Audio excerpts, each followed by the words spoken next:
incredible the amount of time it took between the hack that actually happened and when Target made a statement about it.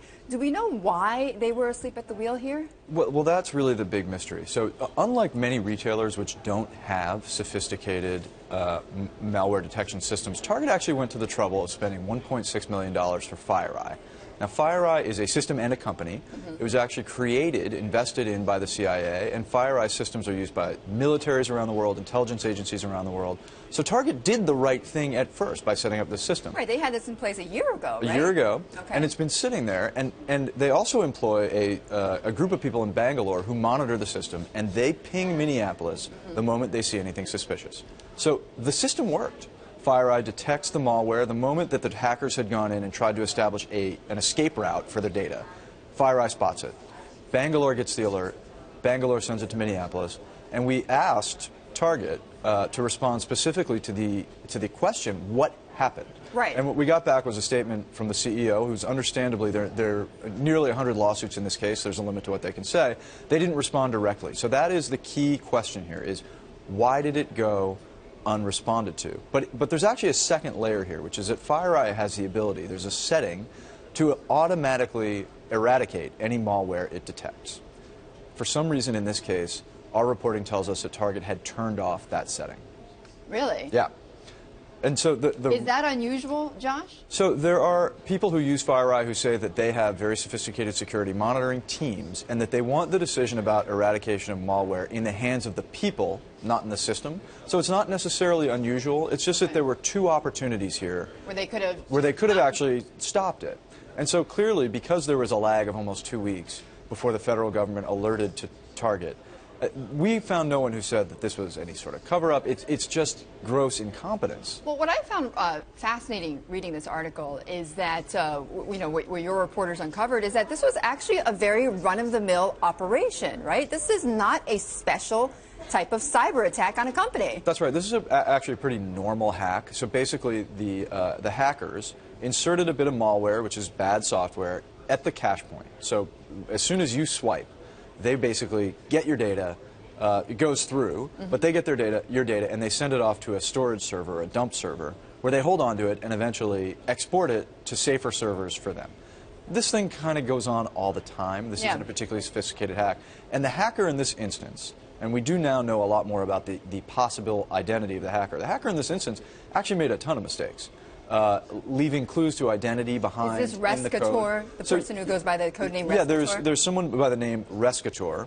The identity of that person, the real identity of that person has been difficult for our reporters to pin down. Okay. But Rescator, there are clues to Rescator's identity in the hack itself. And so a lot of the people that we spoke to said, look, this is not a high-level hack.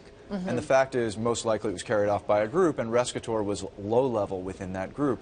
But that it's very unusual for a sophisticated hacker to leave behind clues to their identity, particularly when you're talking about the biggest retail hack in history. It is incredible, and I want to just pull up, Josh, for our viewers, the actual statement that Target had provided your reporters throughout this investigation. As you say, they didn't address specifically that question of why were they asleep at the wheel, but, what does all of this mean? What does this generally mean for us? Well, look, for Target, it's very, very specific. Profits were down 46% in the holiday shopping period. And so what that says is that customers are quite highly attuned to the companies that will take care of their data. So there are real consequences for companies that can't protect your personal data, your credit card data, and you see that. 46% during the holiday shopping period is a huge, huge deal. Yeah. At the same time, the arc of history is pretty long. People have been exchanging cash for goods for about 10,000 years. I bet somewhere in the first 20 years, it was a bit of a mess. And so we need to recall that we are still quite new to all of the ways in which we can obtain goods through electronic data. And so you expect that we are going to learn from these things. And in fact, the great tragedy is that Target was prepared. They actually were prepared. In fact, I mean, from reading the report, I mean, it sounds like they were more prepared than other retailers. And in fact, the retailing industry itself is not very good at protecting itself from cyber attacks. That's right. In a Verizon Enterprise Research study, only about 6% of retailers are able to detect their own hacks, meaning essentially that they're not really adequately prepared. And the reason is that if you're a big bank, if you're a credit card agency and your business is storing sensitive customer information, well, then you absolutely have to invest massive amounts of money in storing in protecting that data. Retailers, so there are 1,700 and actually 1,997, I believe, Target stores in the United States. So if you think about that and you multiply it by 30 cash registers, right, and then you think about all the entry points online, all that data flowing through, it is a ton of stuff to protect. And most retailers actually just say, what are you going to do? And it's amazing how lax consumers have been about their data. I mean, every time you go shopping, they ask you for your phone number. And you don't realize it's actually voluntary. You don't have to give it to them, but most people do. That's right. And we are leaving trails everywhere. And it's actually not the frequently used spots that you have to be concerned with. You're leaving user IDs and passwords at all sorts of sites just to get one item here or there.